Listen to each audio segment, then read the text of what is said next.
So yes guys, Apple have just confirmed the September event for this year, and in today's video I'm showing you the brand new iPhone 17 and everything you need to know about it.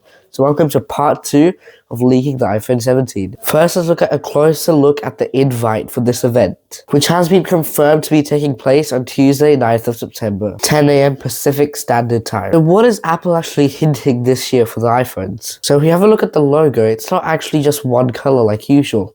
It's a bunch of different colors, which is surprising because they're all colors of the brand new iPhone 17, like the orange and the silver, and light blue and light gold of the new iPhone 17 Air.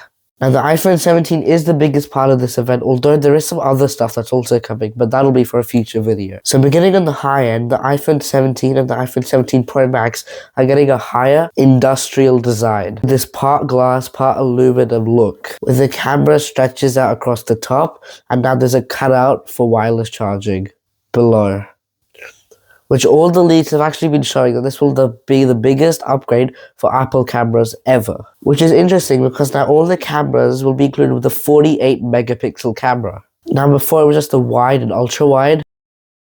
Now the telephoto lens can actually now crop in and do some really cool new things. Now this is set to be aided by the most complex camera design Apple has ever done, which is a movable telephoto lens, just like a normal DSLR lens. That's where Apple's actually raised the camera and stretch it across the whole bump. So with that, it's actually enabling optical zoom throughout the whole device.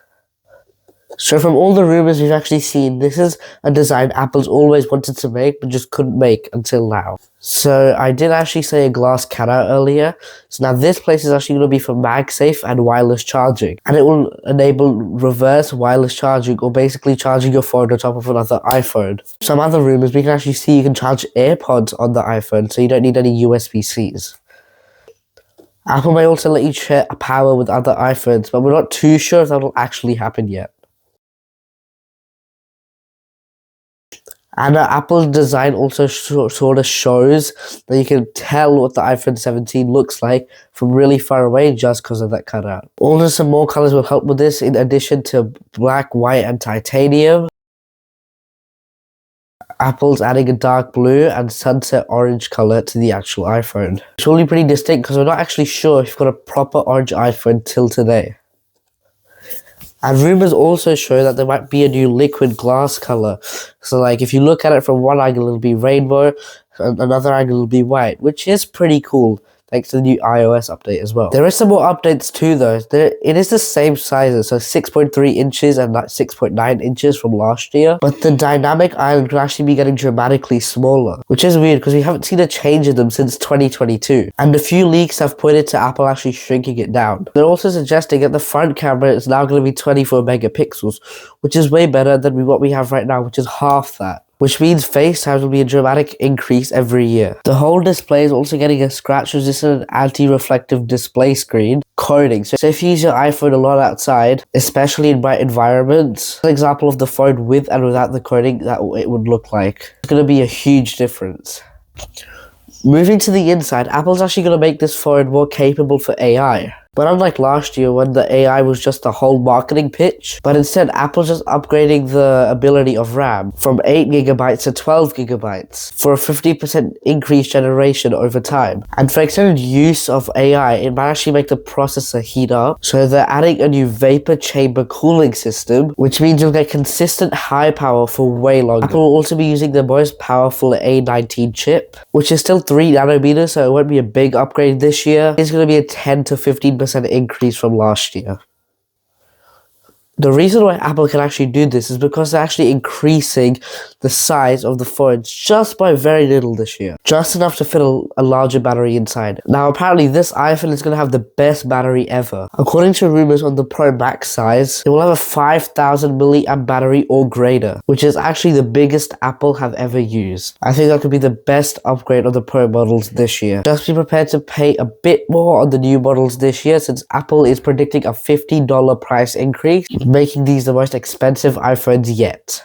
Although this year, the Pro models might not just be the interesting thing that Apple's doing at this event. I think it's the iPhone 17 Air, which is the first of its kind ultra slim minimalistic iPhone, which is just slipped down to the essentials so the design actually looks like a sheet of paper, rather than an actual smartphone. This one's actually replacing the plus size, which means it'll have a 6.6-inch screen. It also has 120Hz technology, which means it's super smooth. Although we don't think the dynamic island will actually be decreasing in size, so it'll be the same as it is right now.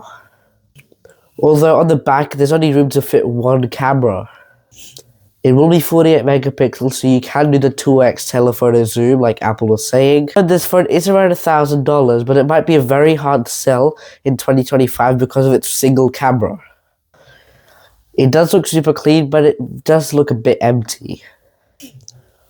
Although there was not enough room to actually fit a SIM card inside, so globally it's only eSIM.